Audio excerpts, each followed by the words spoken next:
एक एवढा भावनिक कार्यक्रम आणि म्हणजे बिलकुल बिलकुल सर्व महिला इथे थोड्याशा भावनिक होऊन या कार्यक्रमामध्ये सहभागी होतात.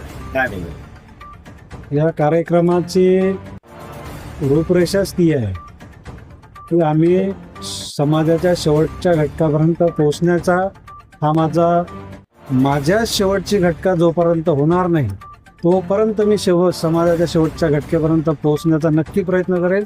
जोपर्यंत समाजाचा शेवटचा घटक समृद्ध होणार नाही तोपर्यंत कदाचित माझा श्वास थांबणार नाही, असं मला तुमच्या माध्यमातून सांगायचं. आता तुम्हीही सुद्धा राजकारणामध्ये आहात आणि येणारी निवडणूक ही महानगरपालिकेची आहे. आपण सुद्धा इच्छुक उमेदवारांमध्ये आहात, तर काय बोलाल तुम्ही? राजकारण हा एक आमच्या ह्या मंचेच्या व्यतिरिक्त पार्ट आहे, परंतु समाजकारण करत असताना त्याला जर राजकारणाची जोड असेल तर अजून समाजकारण चांगल्या पद्धतीने करता येते.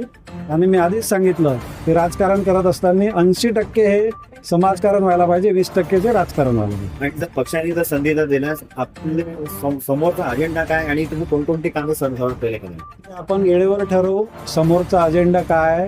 लढणे हे तय आहे, इलेक्शन लढायचंच आहे, यात काही शंका नाही आहे.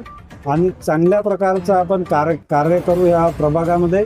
यापेक्षाही अजून कसं महिला सक्षमीकरण, अजून कसं विद्यार्थ्यांचं चांगल्या प्रकारचं सक्षमीकरण करता येईल, स्पर्धा परीक्षा कशा घेता येईल, या माध्यमावर मी आता माझ्या सगळ्यात महत्त्वाची गोष्ट म्हणजे ते माझं कार्य सुरू आहे. पक्ष तुम्हाला संधी देईल असा विश्वास आहे?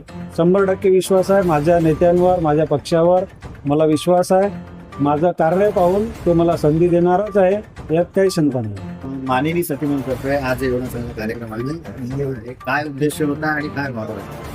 बघा, माननीय सखी मंचचा उद्देश नेहमी हा महिला स्वयंरोजगार आणि महिलांचा सर्वांगीण विकास हाच राहिलेला आहे. महिला स्वयंरोजगारासोबत महिलांच्या सुप्त गुणांना वाव देणे हाही आमचा एक हेतू असतो. तर त्यामुळे आम्ही सर्व महिलांच्या स्वयंरोजगारासोबतच वर्षातून एकदा त्यांच्यासाठी आम्ही असा स्नेहसंमेलनाचं आयोजन करतो की जेणेकरून ही जी धावपळ चालू असते बाईपण भारी देवा, त्या बाईपण भारी देवात थोडेसे कोणीतरी त्या स्वतःला बघतील आणि इथे येऊन स्टेज त्यांना आम्ही देतो की त्या बिनधास्त होऊन जगतील पुन्हा.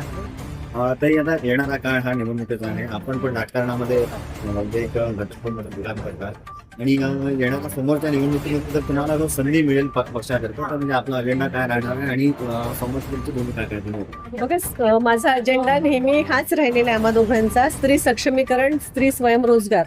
पण आता आम्ही दोघांनी जेव्हा बघितलं मागच्या 2-3 वर्षात ते शक्य झालं आणि ह्या वर्षीपासून आम्ही सुरू करू की प्रत्येक स्त्री ही सक्षम झाली, पण तिचे जी मुलं आहेत ते तिला असं वाटतं की चांगल्या कुठल्या तरी एज्युकेशन संस्थेमध्ये टाकावे आणि शिकवावे, तिला शक्य होत नाहीये. लाखोची फीज असते बघा, आपल्यासारख्यालाही भरायला ती कुठेतरी दमछाक होतं की अरे बापरे असं कसं. तर आम्ही दोघांनी असं विचार केलाय की मी स्वतः MA-BEd आहे, तर आपण असं कुठेतरी एक 4-5 शिक्षकांपासून सुरुवात करूया. फुले फुलाची पाकळी पहिले 50च मुलांवर प्रयोग करूया आणि फ्री ऑफ कॉस्ट 10वी-12वीच्या मुलांसाठी ट्युशन क्लासेस सुरू करूया.